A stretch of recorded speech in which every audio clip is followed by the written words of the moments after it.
Hi, I'm James Harding-Morris, the Communications Manager for Back from the Brink. I'm here with Neil. I'm Neil Aldridge and I am the producer and filmmaker for the Back from the Brink films on behalf of Wildscreen and Back from the Brink. And presumably you've just watched the Narrow-headed Ant video. We certainly have. If you haven't, go watch that. Come back, watch this. And the thing is, I'm going to say one of my favourites for every video we watch, but I mean, it really is one of my favourites, especially in those amazing macro shots. I mean, the bits where you get them like milking the aphids. Yeah, go on, tell us a bit about how difficult that was, because I imagine it was a nightmare. And also, to be honest, because we're filming down in Devon and just open space, obviously on an open heath, so you've got a lot of wind coming up the valley. The biggest issue we had really was obviously any tiny movement when you're filming on macro, it just throws everything out of focus. So the biggest issue is having enough light to give yourself enough depth of field to film everything that's going on, and also making sure that you're also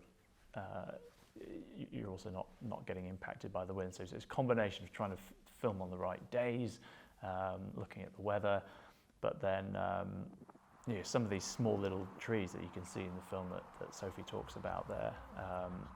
Unfortunately, though, some of them are small enough for us to be able to just clamp with little pegs, just holding the branches steady while we're filming. And it was amazing to once we almost settled like a small studio in a way.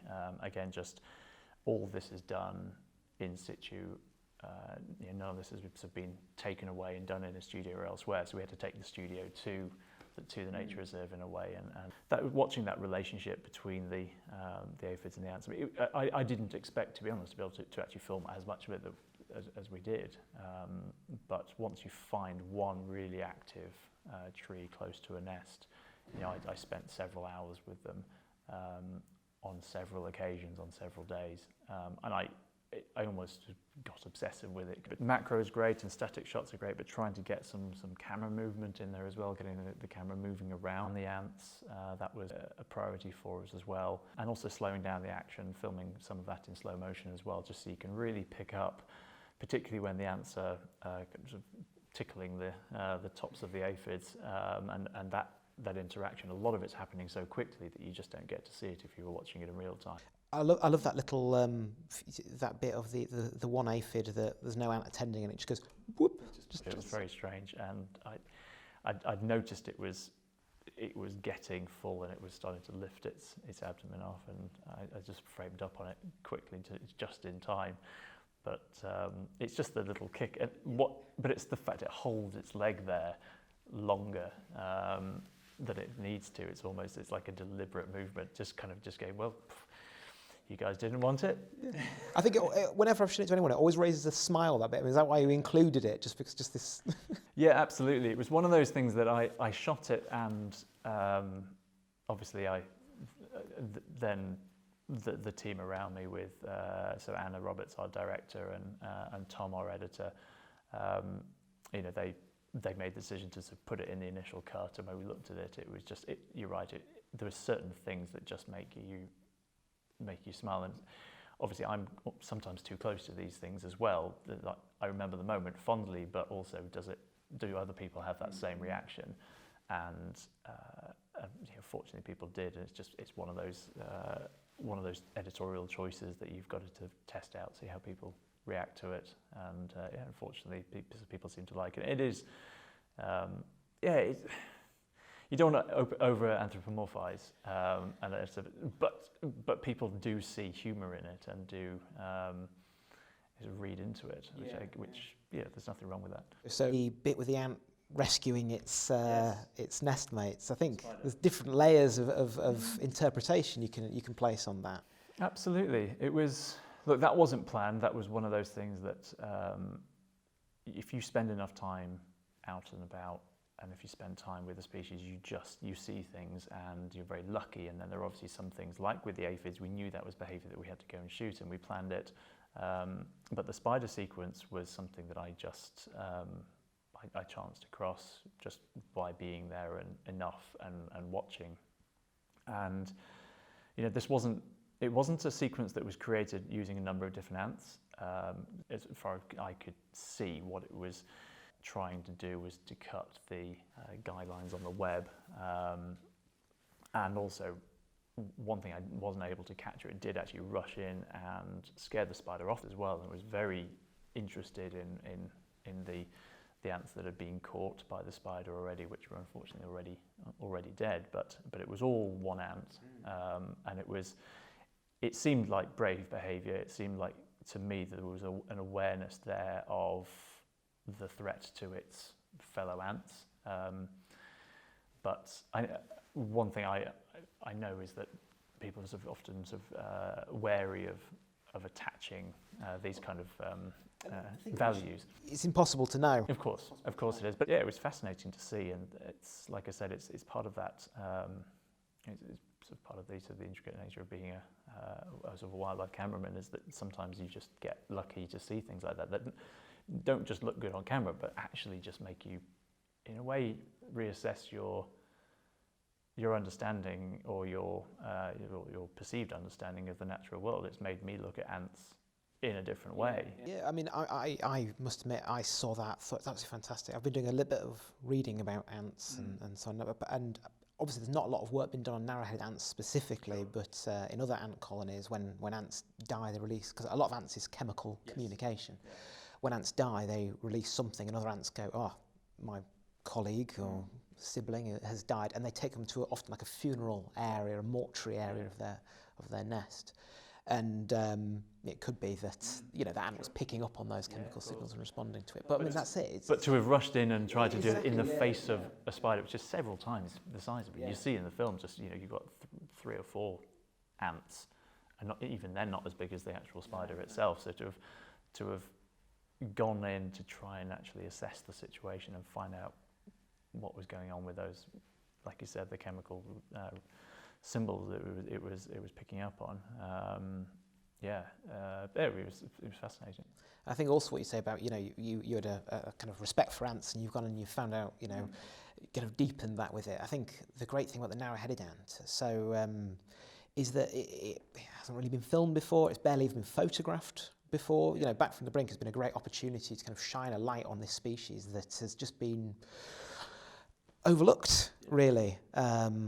And it's a really fascinating species. Once found across Devon, Dorset, Hampshire, Surrey, Isle of Wight, now restricted to this one nature reserve in Devon. Yeah. Corner of one nature reserve. Corner of what? Exactly. Yeah. And then other than that, you have to go several hundred miles, and they're also in the Cairngorm, but they're rare there as well, which is a bizarre distribution in Britain as well.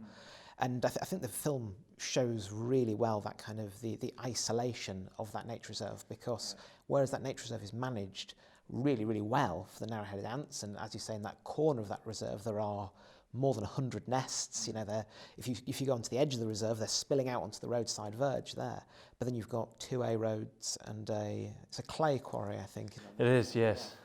And the ants producing some of the winged queens who, in an intact landscape, would have fly off, land somewhere else on a bit of heathland, and start a new colony. But here, presumably, they just fly off, end up in a road, end up in a quarry, end up in some farmland, and so they're just completely isolated. And that was one of the most important films for us to get the drone elements in, just to be able to show that isolation and that fragmentation. And you wouldn't know. You drive along that A road, I'm sure there are people out there who've driven past that nature reserve, past that corner of the nature reserve time and time again, without knowing that one of the country's rarest species is literally right there. And that's the only place in England that you find it. Yes, so since that film has been made, we're recording this in January 2020, in November 2019, translocations took place of entire narrow-headed ants nests to other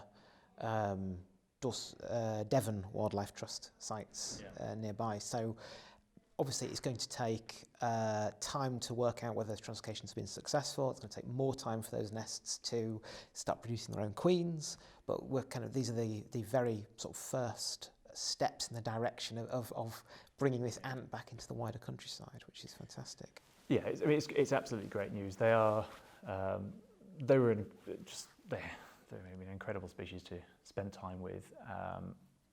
but one that I can't help now just feel like I want to now follow its fortunes, and fortunately it's not actually very far from where I live. Did our project officer, Stephen Carroll, amazing ant whisperer, Yes. did he tell you why it was called the narrow-headed ant? No, it was a bit of a strange one when you see it first, and you realise that it's just there's that notch in the back of the head, but there's not really anything that you could sort of pick up on. So I don't think we got the chance to actually ask him. So. Yeah, well, I think what it is, the scientific name is Formica exsector, and the exsector is like the excised, which is the notch at the back of the head, and I think it's just been converted into English from the Latin name incorrectly, because there's nothing particularly narrow about its head. It's the notch that's the interesting. So really, it should have been called the notch-headed ant, or if you've been poetic, maybe heart-headed ant. Yeah. Yeah, I definitely picked up on that one as well. No, they're incredible, and they're not easy to find. And you think of, certainly if you mentioned the cairngorms a minute ago, if you go up and look around for wood ants nesting, some of these things are, a metre high and a couple of metres across. They're massive structures. These nests are, they are small, and they're not easy to find. So we wouldn't have found them even without Stephen. So, yeah. I think one of my favourite bits of footage that you got that isn't in the video is the brief segment of Sophie being bitten by one of the ants and she has to shake it off. If we ever do a bloopers reel for the whole thing, I don't know, but it would definitely be in there. But it was one of those points that we couldn't quite didn't quite go with the flow of what we were saying. Exactly. And there were a few takes where she had to get up and sort of walk off. The thing is, you don't want to walk off too far, because every time we got up, we were all conscious of, okay, do we have some on our equipment? I don't want to take any home with me, or like in my camera bag. And it was something that we were quite conscious of, to be honest, and which is why we built that team and brought in the presenters that we did, is everyone had that sort of conscientious approach. I think for me, the narrow-headed ant project, in a way, is a perfect kind of back from the brink in miniature. Really, it's a species that is, as we said, last sight in England, a portion of a site in England, and it needs that support to sort of get that boost back into the wider countryside. But also, it's a species that, as we've just said here, I'd never heard of it before I started working on this project. You weren't aware of it either, and the narrow-headed ant now has a place in my heart, and hopefully through the kind of the film and the communication we've done, there's a whole group of people out there that now care about the ants as much as we do. Hopefully, and that's why we spent the time doing what we did, and with so many films to make in a short space of time for Back from the Brink as well, it's always difficult prioritising which ones to go and shoot. And like I said, fortunately for me, this one's about an hour away from my house, which is one of the closest sites, and I was able to head down there on a number of occasions and just pick up certain shots here and there, because I just wanted to, like I mentioned earlier, just kind of amplify that case for why these things are special and why they also need saving, because, like you said, they kind of sum up everything that Back from the Brink is about. Yeah, wonderful. That's all I've got to say on narrow-headed ants.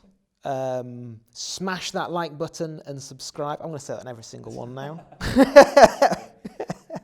And look forward to our other Back from the Brink videos as well.